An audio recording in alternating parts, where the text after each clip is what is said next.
Warehouses can be dangerous places to work. It's important to understand warehouse hazards because they can lead to serious injury or even death. The key thing to remember, however, is that most injuries and fatalities can be prevented. Let's identify some potential hazards that could be found in your facility. Storage and racking systems are integral to keeping your facility organized, but they could collapse if they're improperly installed or damaged. Hazards associated with racking include partial or total failure, which is basically a collapse of the racking system, displaced material or damage due to lift trucks colliding with the racking, materials falling from racks when improperly stored, poor layout that can be a risk to staff. Loading docks can be dangerous. We just have to look at stats from the Workplace Safety and Insurance Board to see that shipping and receiving areas can expose workers to multiple high-risk hazards. Over the last 10 years, workers have suffered serious injuries or fatality from being pinned between a lift truck and loading dock, pinned between a loading dock and a trailer, struck by or run over by a truck, struck by falling items that weren't secured, and worst of all, workers have been seriously hurt or even killed due to premature removal of trailers. Workers in shipping and receiving areas can also be exposed to hazards involving external trucking firms that deliver and carry loads. See the loading dock video in this series to learn more about these hazards and how you can prevent injuries. Let's not forget slips, trips, and falls. These injuries continue to be an issue in most Ontario workplaces. According to WSIB, almost 20% of all lost time injury claims are caused by slips, trips, and falls. In a warehouse, these injuries can be caused by things like slippery surfaces, possibly because of oil or grease, seasonal trip hazards like snow and ice, improper ladder use, changes in walkway levels and slopes, unsecured mats, debris and items stored in pedestrian walkways, and falls from working at heights. Material handling is also a real problem for warehouse workers. Injuries caused by lifting or moving items account for almost 40% of WSIB claims. They're caused by things like overexertion from working with awkward postures or lifting techniques. But that's not all. Warehouses have many additional unique and sometimes ever-changing business activities that could increase risk of injury. Things like hazards from power tools used during crating and packaging, unique equipment hazards from shrink wrap machines, compactors, conveyors, and carousel storage devices, contractors doing a variety of tasks on site, or a sudden chemical exposure caused by broken containers, substandard equipment, or repairs being done within the facility. Appropriate training is the key to ensuring your workers understand hazards they face and what they're expected to do to remain safe. Supervisors should be familiar with the unique health and safety concerns faced by warehouse workers. And most importantly, employees should always be encouraged to ask questions and report all safety concerns. Tune in to the full warehouse video series, where we examine some of these hazards and provide tips for controlling them in your own facility. I'm Jennifer McFarlane. This has been your health and safety tip from Workplace Safety and Prevention Services. For more Have you ever thought what it would be like to drive with a totally obstructed view while navigating around obstacles and pedestrians? Probably not. But in a warehouse and distribution center, it happens pretty much every day. The mast of the truck and the load of the forks create a real visibility issue for lift truck drivers, which could lead to drastic consequences. But let's face it, many workplaces rely on lift trucks and mobile equipment to keep their business moving. This means pedestrian safety is a daily major concern. A number of factors contribute to pedestrians getting struck by powered equipment. Here are just a few things you should look for when assessing your risks. Are lift truck loads too high, or is the load in the air while the truck is being operated? Both situations add to the already obstructed view that the driver is dealing with. Assuming designated pathways exist, are pedestrians commonly seen walking freely throughout the warehouse instead of using the pedestrian walkways? Are pallet loads stacked in the warehouse at ends of rows, causing blind corners for both the lift truck operator and unsuspecting pedestrians?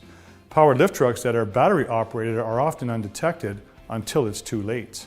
Is your lift truck operator fatigued or distracted? It's not just the physical hazards that pose a concern. A driver may be mentally distracted by life in general. For instance, being tired, not feeling well, thinking about a personal problem or some other issues can take the driver's focus from the task at hand. As an employer, you can control these risks by implementing and consistently enforcing safe work practices to manage traffic flow. And it's really important to train both the drivers and the pedestrians. Don't allow your lift truck operator to drive with their loads in the air. And if a high load obstructed the view, make it a policy that another worker be there to provide direction. Pedestrians shouldn't walk in your facility where lift trucks are moving about freely. Does your facility have pedestrian pathways? If so, do you enforce their use? Do your employees wear high visibility vests? Do pedestrians and lift trucks come together on occasion? If so, extreme caution must be taken, including making eye contact before proceeding. All of these elements should be included in your training. Most importantly, you would be wise to remove blind spots at the end of rows by lowering pallet loads. Or even better, choosing not to store loads on the floor if there is adequate space on your racking. Also make sure your workers understand that if in a crouched position near where the mobile equipment is being used, they too could be in a blind spot. And don't just think about the workers who are in the warehouse on a daily basis. Think about employees from other departments who come rushing down for some reason or another and don't pay attention to raised loads, blind corners, and rear end swing. That's when pedestrian walkways are your best option. Remember, forklifts are not bolted down to the floor like other production equipment. They can be anywhere at any time. And a lift truck driver is essentially driving around with a large box sitting on the dashboard obstructing the view. Strong safety practices to manage traffic flow will ensure everyone in your facility is safe and your business keeps moving. I'm Chuck Leon, and this has been your health and safety tip from Workplace Safety and Prevention Services. I'd like to share with you something that happened to me. I was driving a lift truck and unloading a trailer at a dock when the worst thing imaginable happened. The tractor and the trailer left the dock unexpectedly, causing me and my lift truck to drive right off the edge. Fortunately, I did something right that day. I fastened my seatbelt when I got into the lift truck. That one simple action saved my life. It kept my body within the steel frame of the lift truck when I drove off the edge of the dock. So what's the lesson here? Well, actually there are many lessons. First of all, don't leave your safety in the hands of someone else. Take charge. The person who has the most to lose working at the loading dock needs to take steps to ensure the tractor and the trailer do not leave the dock prematurely. How can this be done? Well, first, let's talk about wheel chocks. Wheel chocks are triangular wedge-shaped objects, usually made of hard rubber. They get inserted in front of the trailer's rear wheels to prevent the trailer from moving during loading and unloading. But you can't rely solely on wheel chocks to prevent a trailer from moving because they sometimes fail.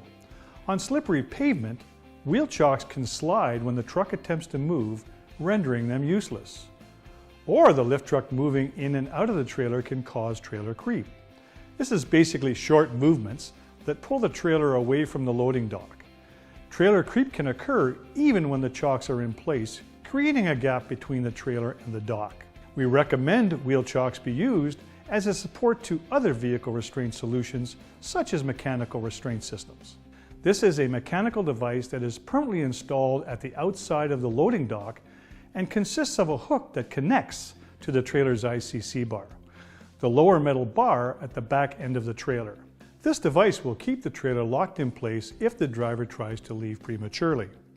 Signal lights situated both inside and outside of the loading dock usually support the mechanical restraint system. When the light is red on the outside, it flashes green on the inside of the loading dock. This is a signal to the truck driver that the dock lock is engaged.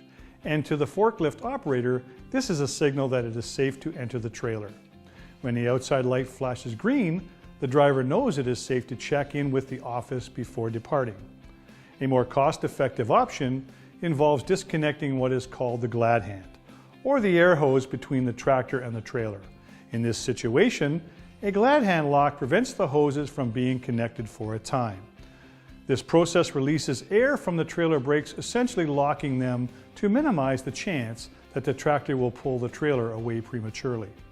One last solution involves the driver of the tractor giving the keys to the warehouse worker who is loading or unloading the trailer.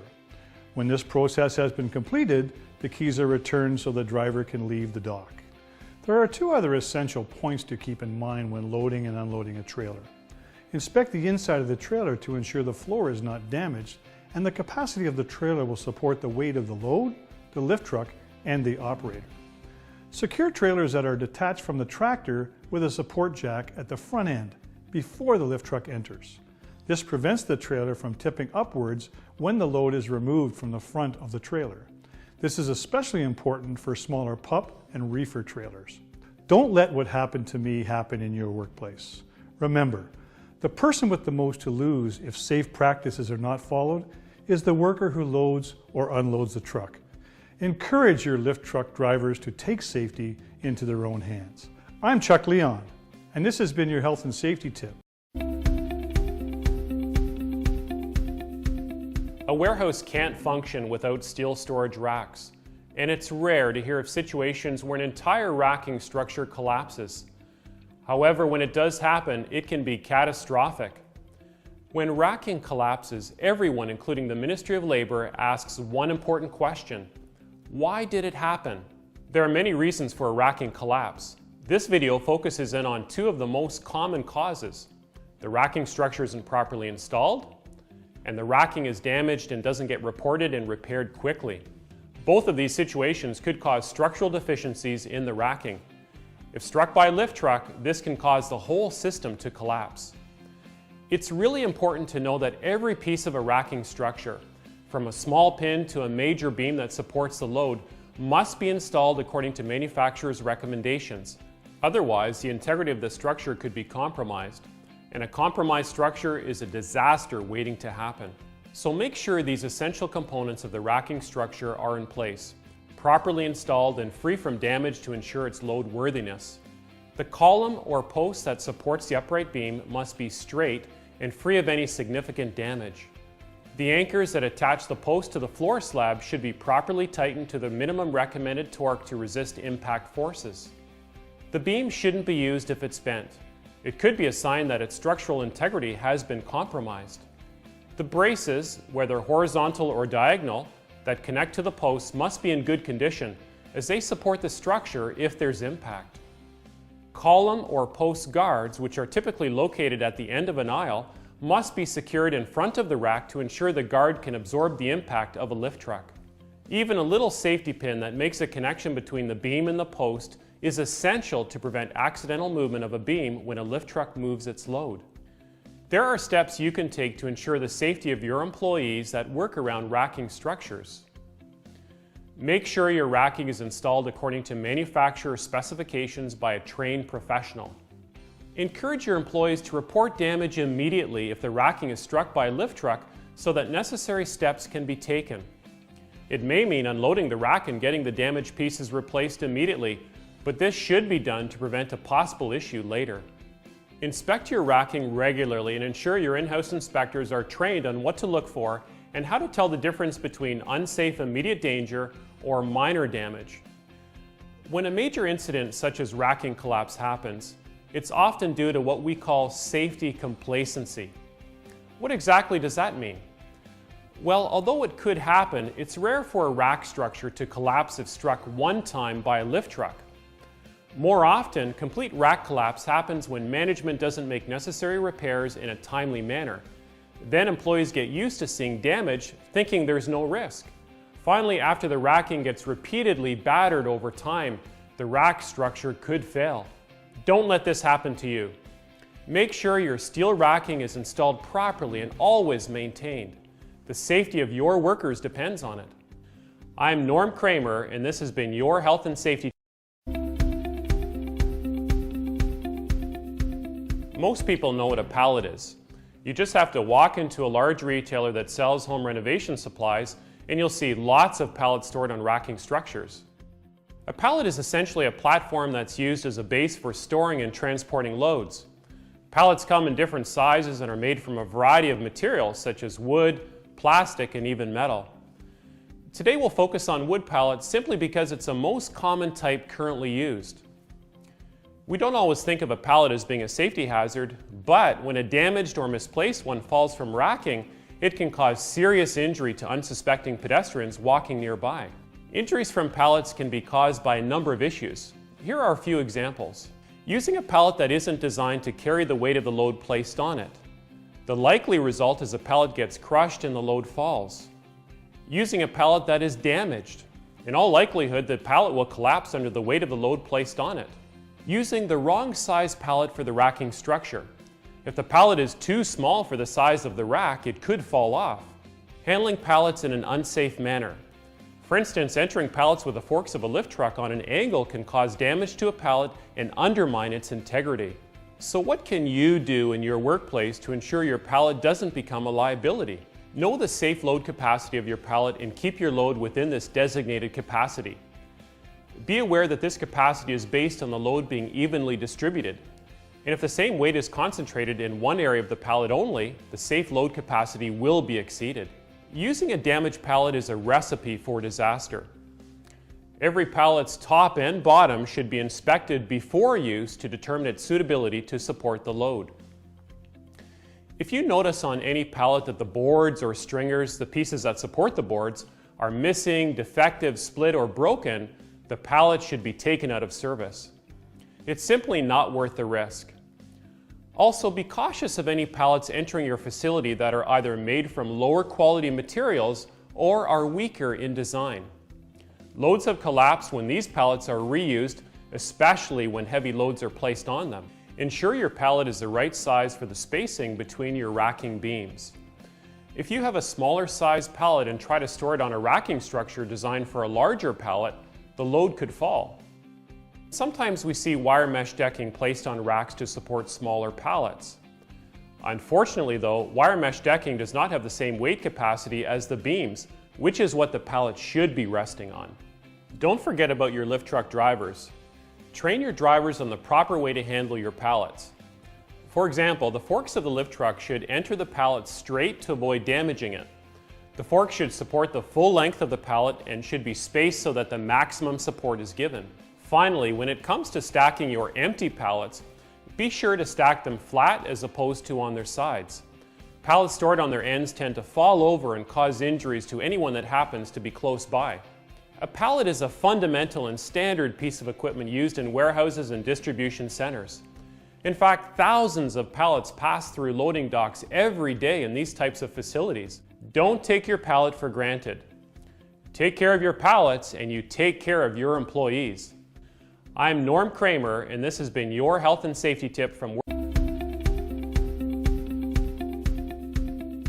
Conveyor equipment is invaluable when it comes to moving products around your warehouse or distribution center. With some steel, a motor, and a few belts and rollers, a conveyor system certainly makes handling material easier. But don't let these machines fool you. A conveyor can be unforgiving if you make contact with certain parts. For example, long hair or loose clothing can get entangled and cause a worker to be pulled into the equipment. This can lead to serious injuries like broken bones, amputations, and even death. There are many types of conveyors. Belt and driven roller types are common in warehouses and distribution centers. There are elements of these machines that require safeguarding to protect workers. On a typical belt conveyor, the head and tail pulleys can be problematic. The head pulley is where the belt would return to the underside, and the tail pulley is where the belt returns to the upper or load-carrying side. The belt moving over the head or tail pulley can create an in-running nip hazard. Also, the rotation of the pulleys alone can cause entanglement if there are raised screws, bolt heads, or other edges. In some cases, the head and tail pulleys are completely enclosed by safeguarding so workers can't reach these areas. Examine your conveyors closely. You may find similar hazards at take-up or snub idlers too. The conveyor's drive system is another problem area. Whether it's driven by belts or chains, the issue is still the same. If a worker can reach the drive, there is potential for injury. As an employer, it's your responsibility to take steps to safeguard this hazard. The drive systems on conveyors typically don't require frequent access and generally come with guards. Make sure the guard encloses the drive area completely. Some systems only have covers at one side, leaving another side open to hazards. Conveyors running above workers can also be a safety issue. If there's a chance something can fall off the conveyor, like products or even parts of the conveyor itself, you should take steps to prevent this possibility. Things like netting or barriers under the conveyor or above the pathway of a worker can easily reduce the risk. Don't confuse emergency stop buttons and cables for guards. These e-stops are typically activated after something has gone wrong, like when a box is stuck and the conveyor must be stopped. When it comes to worker safety, e-stops are just not enough. Ensure there are safeguards in place to protect workers from entanglement and the in-running nip points I mentioned earlier. Make sure you practice lockout, especially when maintenance or repairs are needed. On many conveyors, this is a simple practice of locating the switch for the drive energy, moving that switch to the off position, and adding your lock. Once you've checked that the conveyor will not start, you can go ahead and make the repairs. It'll take a few extra seconds, but locking out the conveyor will go a long way when it comes to reducing risk. Don't wait for an accident to happen. Look for the conveyor hazards that could pose a risk to your workers and take steps to protect against injuries. Doing so will keep your employees safe and products moving throughout your facility.